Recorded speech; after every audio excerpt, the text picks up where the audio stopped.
Alright guys, the Punisher Max 17 here, and this is finally the review of SD Kshatriya. Here you see my completed model. This took a really long time. Gonna be honest with you. Didn't ever plan for it to be this long before the review went up for it.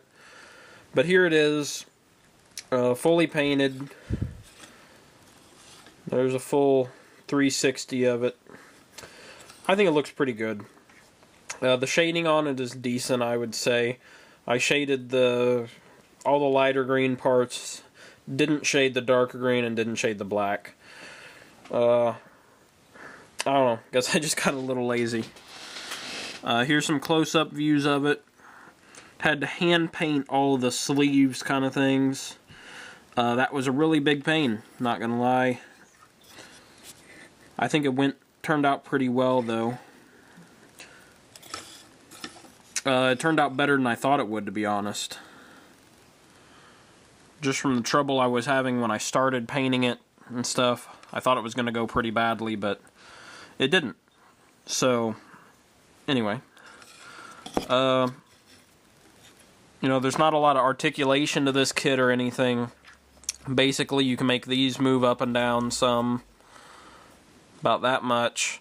And then, you see they're on a little turning radius there, and you can turn it as far as you'd like. If you don't have the beam sabers in the hands, you can turn it all the way to a little bit inward facing, around where my thumb is, and same with the ones on the back. The head, a little bit of up and down movement, and not really much side to side because of the back part of his back part of him there on his back. I'm out of words for it. I don't know. The arms, the main arm itself move in and out a little bit, and then there's a joint at the elbows so that the forearm will go up and down. Which, for some reason, I didn't grab my tripod to film this review, and it's one where I was actually going to show you this, but I guess you'll just have to take my word for it. The legs really don't move. What it is with them is they're just plugged into the bottom of, like, the skirt piece there. That's just one solid piece, and you just kind of plug them into the top of it.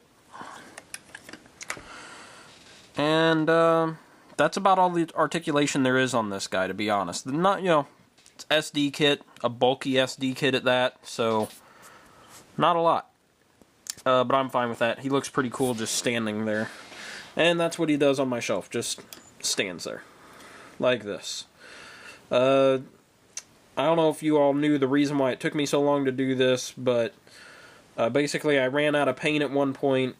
If you guys have watched pretty much any of my other videos, I mention it a lot. I don't live near a hobby shop. Took me a long time to get these paints. Yeah,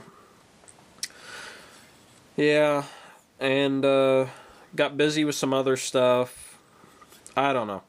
It was a build that I was really excited about, then took a long time, and got kind of annoyed at it, I guess. I don't know.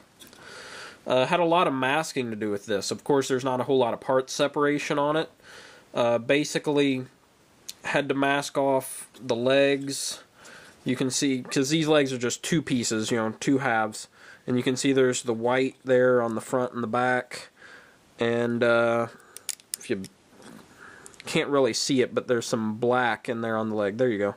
The black in there on the leg, and then the white back here, masked off and painted, as well as the piece in between the legs there, the crotch section. Had to mask that off to paint the white. Masked all the arms off because that's just one big solid section. And paint the sleeves.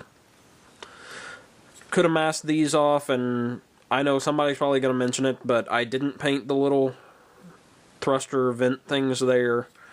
And I'm okay with that. I don't really care. I'm fine with it looking the way it is, and oh well, I didn't paint them. Yeah, that's about all the masking there is on it, I guess. Yeah, I don't know. I don't have a whole lot more to say about this kit. I think it's pretty nice. I think it looks pretty nice. I'm happy with it. And, yeah, I'd recommend it. You can get it pretty cheap. I bought it off HLJ pre-ordering, and it cost me about $20. But you can get it now on eBay for, I don't know, like $17 or so. Or Gundam Store and More has it for $13. And depending on what else you buy it with, you can get really cheap shipping on that. So, yeah. I'll give you a close-up of its beam sabers here, too.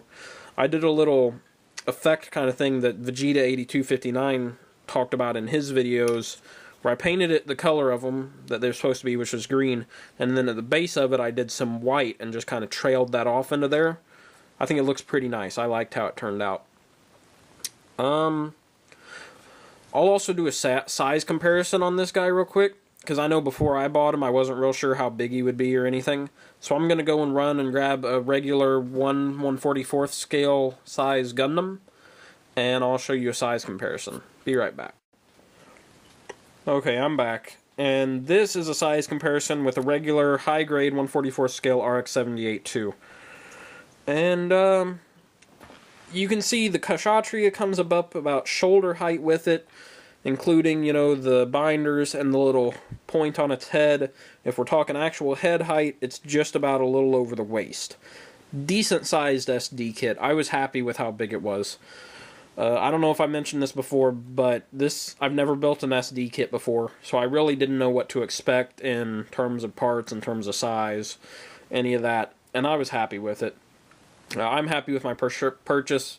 I'm a huge fan of the Kshatriya, and I am definitely glad I have this version of it. So, thanks for watching, guys, as usual, and I'll tell you, my next video will be a work in progress on my Liger Zero Schneider. So if you guys have been looking forward to seeing that kit, just wait for my next video. I almost have that work in progress done, so it should be up reasonably soon, hopefully.